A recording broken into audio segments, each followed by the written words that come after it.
homework 4.2.2, number 33, 34, 37, 38, and 50. Question 33 asked me to find the upper and lower sums for a region.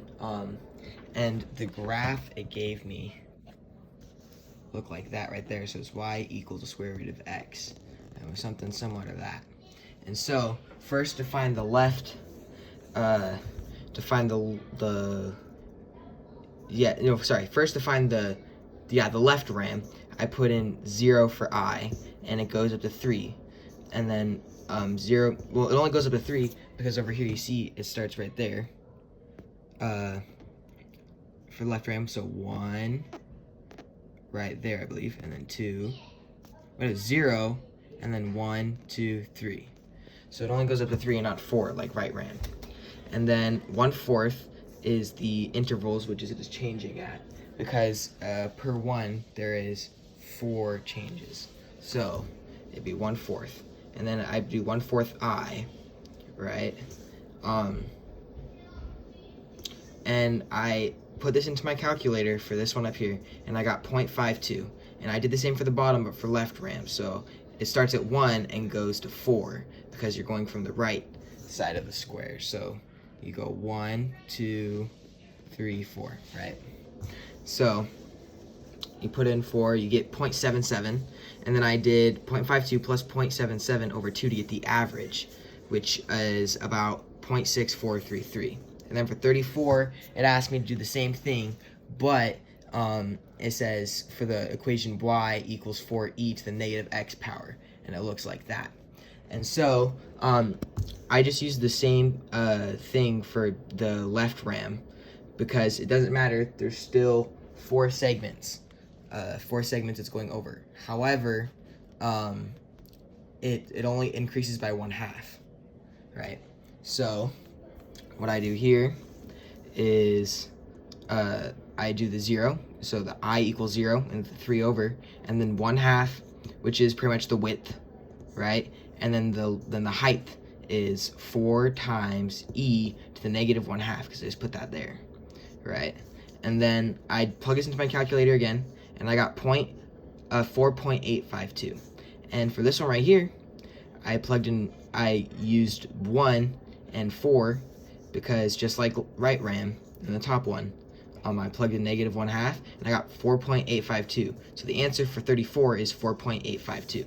And 37, question 37 asked me to find a limit and find the formula for the sum of n terms. Use the formula to find the limit as n approaches infinity. And 37 look like this: the limit as n approaches infinity with the sum of n, with the sum of 24i over n squared, and n on the top and I equals 1 on the bottom. So for this one over here, I didn't really have to do much math, because for this one, I just supplement I for the rules of I and differentiation stuff, where I, just regular I, equals n times n plus 1 over 2. And it gave me originally 24i over n squared. So the 24 and the n squared stay there. And it's n times n plus 1. And I don't really need to worry about the rest of it. I just need to know the values of the n. So this would be n squared up top, because there's 2 n's. And on the bottom, this is 2 times n squared. So and since they're both n squared on the top and bottom, it's 24 over 2 for my answer, and that's 12. And for 38, it asked me to do the same thing, but with this equation right here. The limit as n approaches infinity, n on top, I equals 1, the sum of 3i times n times 3n. And so for this one, well, first off, what I did is I multiplied these two together, right? So then I got 9i over n squared. And then I plugged in the n times n plus 1 for this, and that would get me 9n squared, just combining the n's, over 2n squared. And because they're both n squared on the top and bottom, you just take the fraction 9 over 2, and that's your answer. And for 50, it asks me to find the area by limit differentiation. Use the limit process to find the area of the region bounded by the graph of the function and x-axis over the given interval and sketch the region. Number 50 gave me the equation y equals 3x squared plus 1 and the region 0, 2. And so for this, I got the equation and then I did the limit and sum thing. Right here would be the width and right here's the height. 6i, well, it would be 3 times 2i over n, and it's to the square, but the area it's increasing is because it's 2 minus 0 for the change in x. So it would be 2i, because it'd be 2 over n, right? And that'd be times I. And then you multiply that by 3, so then you got 6i over n, but then you can just put the square on the top and bottom, so then it'll be 6i squared over n squared plus 1, right?